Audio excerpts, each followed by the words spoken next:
Let's start with the critical resist. Simply put, it reduces the enemy's chance to land a crit hit on you. Thankfully, enemies with high crit are hard to come by. In the past, Villa 7 boss had a crit boost mechanic, and when it became the red boss, the crit boost was replaced by penetration rate instead, which is much more dangerous than a crit boost. Now, it is a different story if you reduce the enemy's crit resist from something like confusion debuff. Crit rest down on the enemy equals to a crit boost for you, and this is proven by Eagle's ultimate that deals more damage with confusion debuff because her excess crit will be converted into a C damage instead. The same with critical death. It reduces the enemy's crit hit damage when it is applied to you. But if you reduce the enemy's crit death, means your attack will have a C damage boost. That is why if you have P2 Tooth Fairy in 4-man content, you are pretty much getting a free uptime crit and C damage boost. Next is damage bonus. This one is a bit funny. Damage dealt plus that you often see in Psycubes or skills is actually just a damage bonus, because the description says damage bonus increases damage dealt when attacking.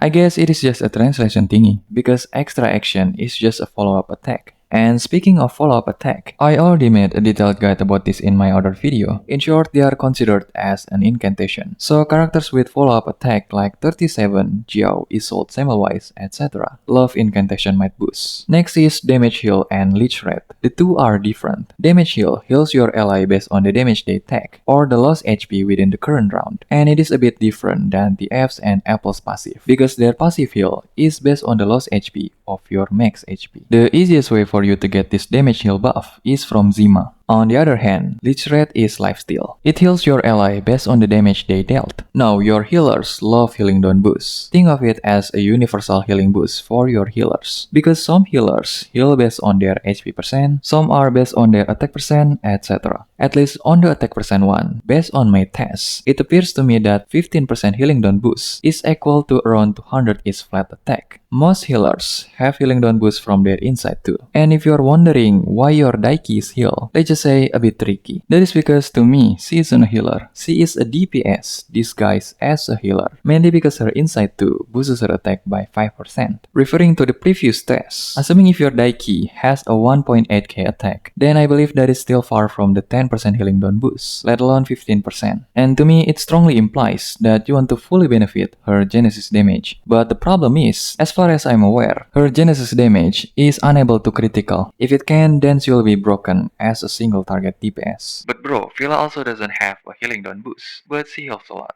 You are forgetting the part where she only heals a lot when she is in her mermaid form. And that is also because her multiplier itself is high. The splash heal from her heal card heals your lowest HP ally not once, but twice. Last but not least, penetration rate. Simply put, when your character has a high defense, then they will be tanky. Tanky means they will take less damage. Penetration rate ignores this defense based on the percentage that you or the enemies have. Characters that can reach 100% penetration rate, like Jiao and Lorelei's ultimate, can fully ignore the enemy's defense, allowing them to deal more damage to the enemies. Now, your characters usually have low defense. If this already low defense is being shredded by penetration rate, that's why enemies with penetration rate are dangerous. Just like the previous crit resist and crit death, the alternative to penetration rate is death reduction. For reality team, you can get this from Kornblum, Isolde, etc. As for the mental damage team, unfortunately it is a bit hard for you, because mostly they are locked behind the 2-star cards. The easiest and universal way to get this is from him. Just keep in mind that in the later rounds of raid, damage taken debuff is much more preferred than death reduction, simply because the boss has a stacking damage mitigation.